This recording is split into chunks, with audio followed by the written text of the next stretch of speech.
Panorama bíblico número 15. Reino dividido. El hijo de Salomón que le sucedió al trono fue Roboam, pero su deseo de poder, dominio y crueldad sobre la gente lo llevó a la división del país. En lugar de bajar los impuestos que Salomón había establecido, amenazó con aumentarlos. A causa de esto, las 10 tribus del norte, conocidas comúnmente como Israel, se levantaron en su contra y proclamaron como rey a Jeroboam, otro hombre que no era de la familia real, sino un político corrupto. Esta triste división entre el pueblo de Dios era muy significativa. Dios había prometido bendecir a la gente de cada nación por medio de un rey del linaje de David. Cuando las tribus del norte coronaron a su propio rey, ellos se separaron a sí mismos de esa promesa y de la bendición de Dios. Roboam quedó reinando sobre las tribus de Judá y Benjamín, 2 tribus en la parte sur del territorio.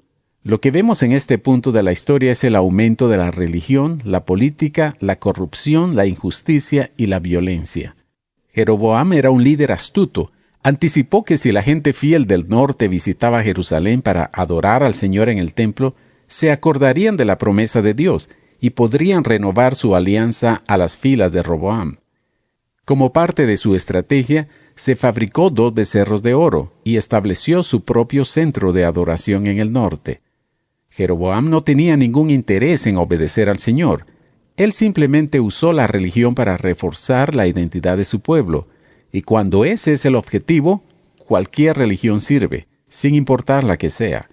En el sur, donde continuaba el linaje real de David, por lo general el rey transfería el poder a su hijo al aproximarse su muerte, pero en el norte no había una casa real establecida, y no había un linaje de sucesión reconocido. Por lo tanto, abundaba la violencia y la intriga política. La mayoría de los reyes llegaban al poder asesinando a sus predecesores. Las 10 tribus de Israel que siguieron a Jeroboam formaron el reino del norte, cuya capital era Samaria. Mientras existieron, las tribus del norte y las 2 tribus del sur tenían permanentes conflictos entre sí. Todos los reyes que gobernaron en esa región fueron malos delante de Dios, y aunque el Señor les enviaba mensajeros para invitarlos a volver a Él, nunca atendieron el llamado de Dios, sino más bien ultrajaban y mataban a los profetas. Ser indiferentes a Dios y abandonar su palabra trae resultados desastrosos. La triste historia del reino del norte continuó en esa miseria espiritual por unos 200 años. Eventualmente Dios permitió a los enemigos atacarlos y conquistarlos. Las 10 tribus del norte fueron llevadas al exilio, sometidas por el imperio de Asiria. Samaria, la capital, fue destruida y los exiliados de todos los pueblos del norte nunca volvieron a su patria. Más tarde, el rey de Asiria trajo gentes de otras naciones para poblar esa región, las cuales se mezclaron con los israelitas que habían quedado sobreviviendo ahí. Esa mezcla de razas llegó a ser conocida con el nombre de samaritanos. El cumplimiento de la promesa dada por Dios a Adán, confirmada a Abraham y renovada a David, continuó a través del reino del sur, es decir, el reino de Judá, cuya capital era Jerusalén. La mayor parte de su existencia, Judá estuvo en guerra tanto contra el reino del norte como con Egipto, Asiria y Babilonia. Durante este período, aproximado de 350 años, Judá fue gobernado por 19 reyes y una reina. Debido a que 8 de estos reyes hicieron lo bueno delante de Dios y expulsaron de su tierra la idolatría, Dios bendijo a Judá y permitió que su reinado prevaleciera más tiempo que el reino del norte. Sin embargo, ninguno de esos reyes pudo eliminar completamente los lugares altos de adoración pagana que fueron construidos en los días de Salomón. Esos centros de idolatría y religión falsa seguían siendo una ofensa repugnante a Dios. A pesar de ese pecado, Dios enviaba mensajeros, los cuales invitaban al pueblo a arrepentirse y regresar a Dios. Pero la gente no escuchaba y no estaba interesada en la palabra de Dios. Después de todas las advertencias que Dios les dio, el tiempo para el juicio había llegado.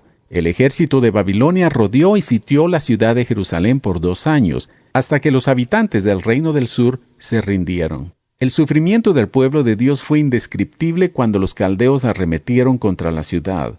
Muchos perdieron la vida, los demás fueron llevados en cautiverio a los campos del territorio babilónico.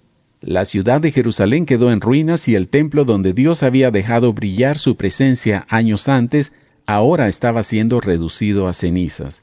El gran reino que llegó a ser la envidia del mundo en los tiempos de David y Salomón se redujo a una pequeña comunidad de prisioneros de guerra en Babilonia. Pero a pesar de esa condición miserable, Dios no se había olvidado de su pueblo y de su promesa. La demolida y desolada Jerusalén se convirtió en el objeto de burla de las naciones. Esa era la triste condición.